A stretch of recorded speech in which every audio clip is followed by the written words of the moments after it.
If you want a new laptop, what's the properly lowest budget? Usually, I recommend those laptops over $500, because you can buy a decent one at this price. Some of you may wonder, if I can't afford it but I really need a new laptop, are those laptops below $500 really so bad? Shouldn't I buy one of those? To answer this question, I buy a Lenovo IdeaPad14 AMD. It comes from a famous manufacturer but the price is quite low. Less than $450. It's one of the budget laptops. Today, let's make a little exploration. As usual, starts from specs. It applies R55500U processor, Zen 2 architecture, TSMC 7nm process. It is similar to R54600U, but the process isn't outdated, so the performance should be still okay. 8GB DDR4 3200 MHz single-channel RAM. Intel 660p 512GB QLC SSD, which I haven't seen for some time.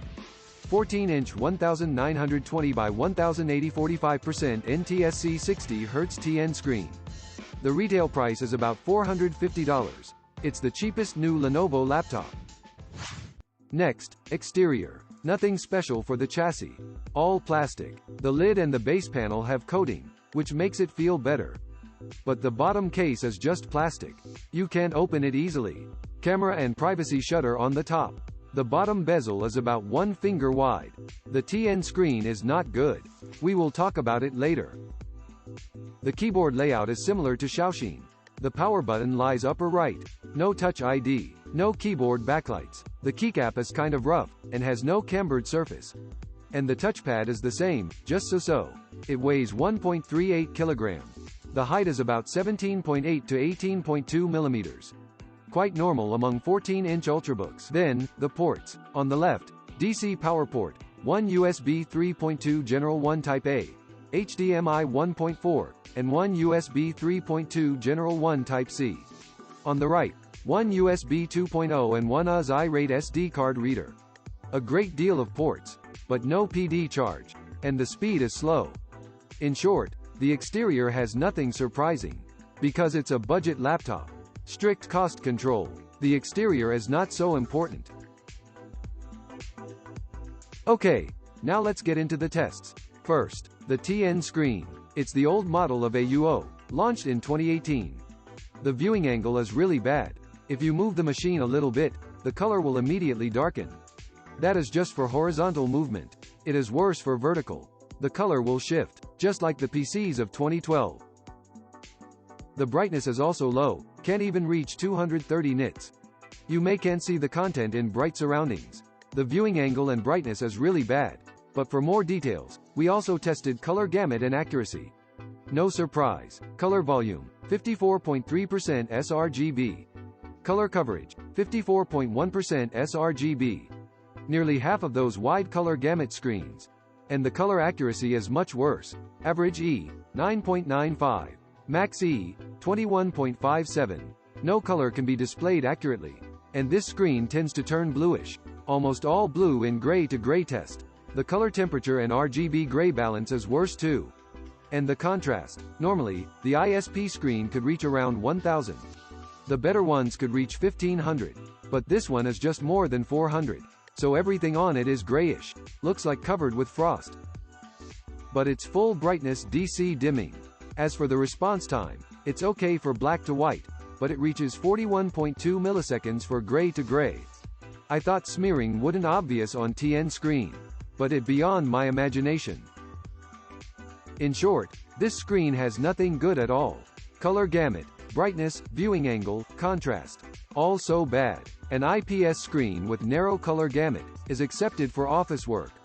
But such a low-end TN screen, with unbearable viewing angle and contrast, for me, is not okay today.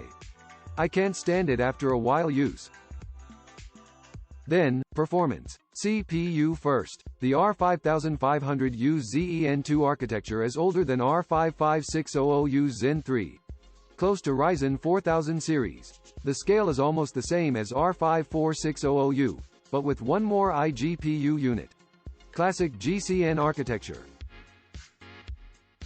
Let's take a look at the single-core performance. R20 single thread. It could reach 456 in R20 single thread, close to the 10th Gen core and Ryzen 4000 series. Compared to 2022's new laptops, the Zen2 architecture may fall behind a bit. But for the multi-core performance, it got better. In R20 loop test, it reached 2642 in the first round, then fluctuated at about 2570.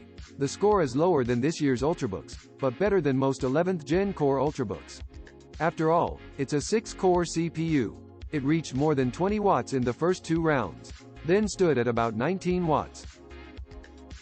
Then iGPU.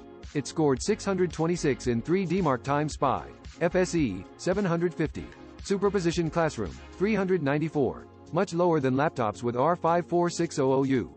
Mainly because of the single-channel RAM. The read-write speeds are just half of the dual-channel. And the iGPU uses RAM as VRAM, so insufficient RAM bandwidth affects iGPU performance. Compared to the latest iGPU Ultrabooks, so terrible. After benchmarks, I wonder what can it do with such weak performance. For online games, average 17.9 FPS, DOTA2 at ultra settings, and only 40 FPS for CSGO at lowest settings. It can't be even used for mainstream online games even at the lowest settings. Then, Adobe software. It scored only 373 in PS, half of this year's iGPU Ultrabooks. With bad color gamut, brightness and contrast, it can't deal with any photo or video editing. So how about Office? It performed close to last year's Ryzen Ultrabooks in Edge and PowerPoint. Noticeable gap from the 12th Gen core. And it performed worse in Excel and Word.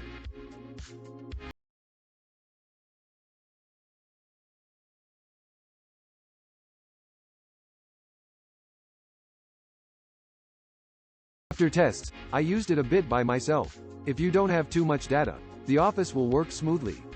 But if there are thousands of lines in Excel, it may be stuck. And you can't run too much software because of the 8 GB RAM. Just some web pages may occupy more than 70% of RAM. If you open WeChat, Office software and also video conferencing, 8 GB RAM is definitely not enough. In short, the CPU performance is okay. Single-core performance is not great, but acceptable. The multi-core performance is better than the 4-core 11th Gen core Ultrabooks. 8 GB RAM stalls its performance. The iGPU is weak. Plus a single-channel RAM, it performs worse. It could barely run any game, or any creation software. It can deal with light office work, but it can't meet higher needs.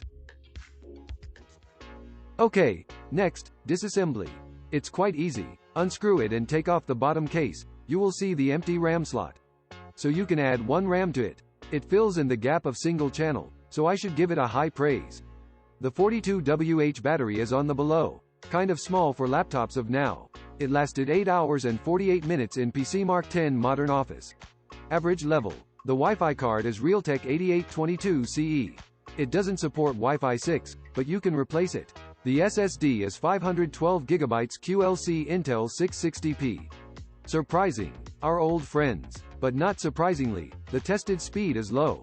The SLC cache is about 105G, but the write speed would drop to 80 megabytes per second after caching.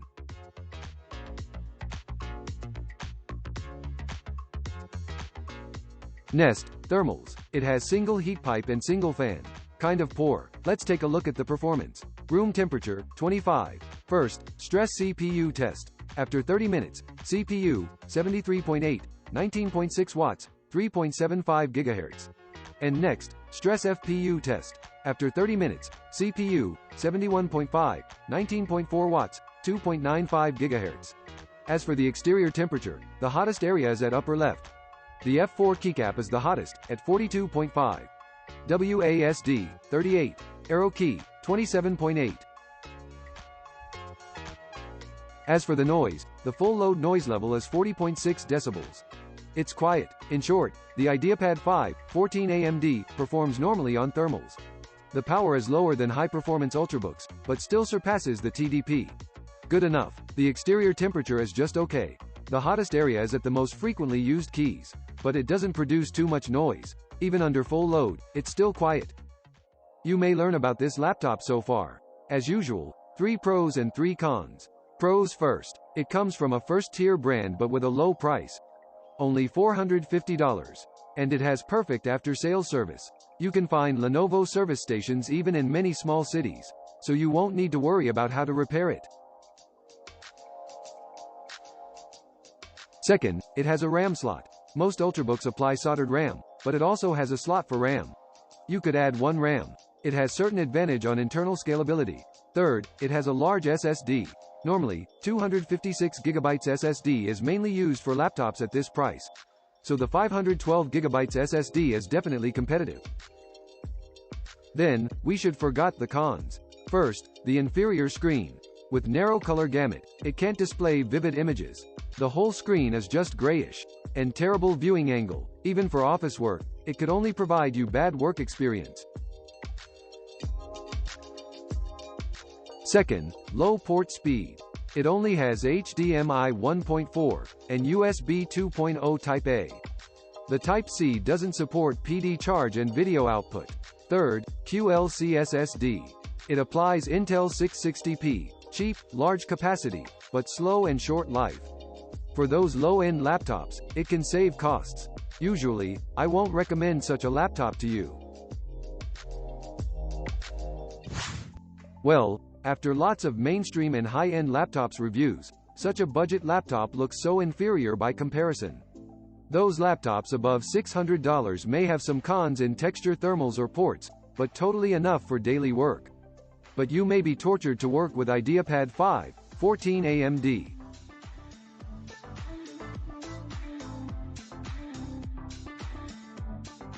If your budget is really limited, here are some advices. First, this laptop has a RAM slot. Adding a second RAM for dual channel will improve the performance. Second, the viewing angle and color are both bad. You could buy an external screen for it. It will be more comfortable. Finally, you may better increase your budget. I have mentioned many models from $500 to $600. You can get those with IPS panel, wide color gamut, better thermals and even aluminum body. Great advances with a little more cost. I highly recommend those decent laptops.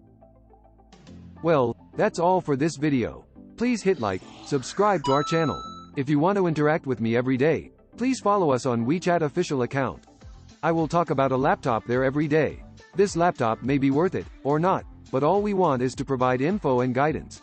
This is BIBA Laptops. I'm Jawan. See you next time.